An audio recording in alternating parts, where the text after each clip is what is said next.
filhos de Noemi, ficando apenas ela, as duas noras, sozinhas lá. E nós sabemos, mesmo hoje é muito difícil quando uma mulher fica viúva. Imagina então uma mulher ficar viúva e perder os filhos. Definitivamente ela perdeu a chance de recursos, ela perdeu a chance de sobreviver, não tinha mais quem provesse alimento para sua casa, para sua terra, para sua família, para sua casa. Além disso, ela estava numa terra estrangeira. Ela decide tomar uma decisão e retornar para a terra dela. Ao fazer isso, das duas noras, uma volta para sua família e a outra diz para Noemi: Noemi, é o seguinte, aonde você for, eu irei. Aonde você pousar, eu pousarei. Teu povo será meu povo, teu Deus será meu Deus. Nós estamos falando de uma mulher de uma terra pagã que cultuava deuses que de longe não conhecia o Deus de Israel. E no belo dia ela diz: o teu Deus vai ser o meu Deus. Guarde isso. Elas retornam e Noemi e Ruth, aliás, vai trabalhar na terra de um homem chamado Boaz. E trabalhando naquela terra, a Bíblia diz, e havia uma lei, havia um decreto da parte de Deus, de que quando você colhesse a sua herdade, quando você colhesse a sua plantação, obrigatoriamente por Deus, você não poderia colher os cantos da sua propriedade. A última fileira você não poderia colher. Obrigatoriamente, se na hora que você está colhendo caísse alguma coisa, porque independente da sua plantação, se era fruto, se eram cereais, se caísse alguma coisa do cesto, você não poderia pegar. Por quê? Porque a última fileira da sua propriedade era destinada às viúvas, aos órfãos e aos estrangeiros. E o fruto que caísse do seu cesto, você está colhendo e caiu alguma coisa, aquilo ali também não deveria ser pego. Era destinado às viúvas, aos órfãos e aos estrangeiros.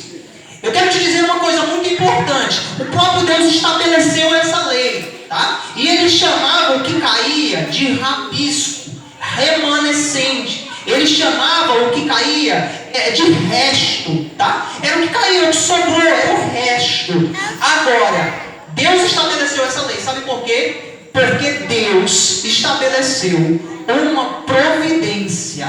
Aquilo que caiu e ficou era Deus dizendo: isso é providência para os meus filhos, para os meus servos que estão passando uma situação difícil. Não desespera. Eu, Deus, já tenho estabelecido uma providência para a sua vida. Ruth vai para aquela terra e ela, humilde, conhecendo o que deveria fazer, ela não precisava pedir, ela chegava, era dela, tá? Era dela. Ninguém precisava dar, era da viúva, era do órfão, era do estrangeiro, era dela. Então ela chegou e começou a colher as espigas. E a Bíblia diz que chamou a atenção deste homem, porque ela era esforçada. A Bíblia diz que ela chegou bem cedo e a Bíblia diz que ela não foi para o almoço. A Bíblia diz que em momento nenhum ela foi tomar água, ela era esforçada, ela estava dedicada naquele trabalho, ela estava concentrada naquela ocupação, e isso chamou a atenção do dono da seara, do dono da terra. Ele chamou ela e disse: olha, eu ouvi falar de ti, eu ouvi falar do teu feito, como você tem cuidado da sua sogra. E aí ele diz uma frase linda, eu amo esse texto. O Boaz, o dono da terra, diz: bem-aventurado seja você pelo que você fez. Olha só, porque vieste buscar refúgio embaixo. A Bíblia diz que você veio buscar refúgio embaixo das mãos do Deus de Israel. Então que Ele te recompense ricamente. Essa é a visão geral da história. E eu quero só entregar isso aqui para você essa noite. Eu não sei, eles saíram da terra por causa de uma fome, porque houve uma fome na terra. E a atitude deles, até que era uma atitude nobre, o pai de família, para sustentar a sua família, buscar refúgio, buscar alimento, buscar provisão, buscar alimento para a sua família, isso é nobre. mas houve consequências. Morreu ele e os seus 2 filhos. Poxa, como que uma atitude nobre traz recompensas negativas? É muito simples. A atitude era nobre, mas o local onde ele estava era a terra de Deus. Ruth, você vai ver que é um livro que não tem grandes feitos da parte de Deus. Deus não abre mar no livro de Ruth. Deus, ele não dá maná do céu no livro de Ruth. Você vai ver que nesse livro Deus não faz coisas extraordinárias. Sabe por quê? Porque Deus está dizendo que nas nossas vidas e no nosso dia a dia, nem sempre Deus vai agir de forma extraordinária e milagrosa. Às vezes Deus, ele não vai operar de uma forma transcendental. Às vezes não. Às vezes Deus vai te dar força para passar por isso. Amém. Às vezes Deus vai te dar o suficiente para você passar por isso. Aleluia. E apesar da preocupação, é o melhor dos casos. Você não precisa fazer nada. Você confia no Deus da provisão e descansa. Irmão, eu não sei como, quando, de que forma, não precisa. Se você está nesse estágio, nesse estado, confia. Ele vai suprir e sustentar. Aleluia. Eles não precisavam ter saído. Verdade. Eles não precisavam ter saído daquela terra. Sabe por quê? Porque o crente, irmão, ele precisa ter algo lindo chamado de discernimento. A capacidade de entender se é para ficar ou se é para sair. Por quê? Porque quando cai uma fome no tempo de Isaac, Deus diz para Isaac: sai daí. Mas quando cai aquela fome em outra situação, Deus diz para Isaac: fica. O povo de Israel sai do Egito, eles tinham um relógio praticamente. O tabernáculo foi construído e Deus estabelece: se a nuvem tremer, você desmonta tudo e vai. Se a nuvem não sair do canto, você fica.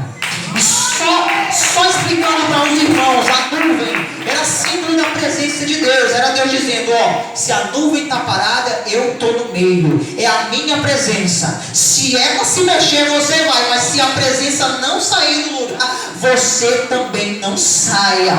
Eu vim essa noite para te dizer o seguinte, meu querido irmão: se Deus está mandando você sair, você mudar alguma postura, você mudar algum comportamento, se Deus está mandando você desafiar, se Deus está mandando você guerrear, se Deus está mandando você avançar, faça. Irmão, mas é difícil. Irmão, a batalha é grande. Irmão, o gigante é maior. Se ele disse faz, faça. Glória a Deus. Mas se Deus estiver dizendo fique, você fica inabalável como os montes de Sião. Se Deus disse fica, vai sair o diabo, vai sair o inferno, vai sair a batalha, mas você vai permanecer de pé. Aleluia. Glória a Deus. Glória a Deus. Seja o nome do Senhor Jesus Cristo. Oh, Aí você precisa aleluia. buscar discernimento espiritual. E discernimento espiritual se dá de 3 formas: através da oração, através da leitura da palavra e através da ousadia da sua fé. Deixa eu te dizer uma coisa. Perguntaram para um pastor o que era mais importante: orar ou ler a Bíblia? Ele respondeu: o que é mais importante para um pássaro, a asa direita ou a asa esquerda? Forte! Orar e ler. Você precisa dessas 2 coisas estruturadas, alimentadas, reforçadas. A gente fala tanto de milagre, de bênção, de provisão. Um dia eu conversando com, na época ele era meu coordenador de jovens, eu era presidente de jovens, ele era o coordenador, e eu estava dizendo: olha, logo no começo do meu ministério, Deus havia feito uma promessa que eu iria transmitir a palavra de Deus muito pequeno, mas era incrível, eu não conseguia. Eu tenho até hoje medo, pavor de microfone, falar em público. Eu sou tímido, quem me conhece sabe, eu sou tímido.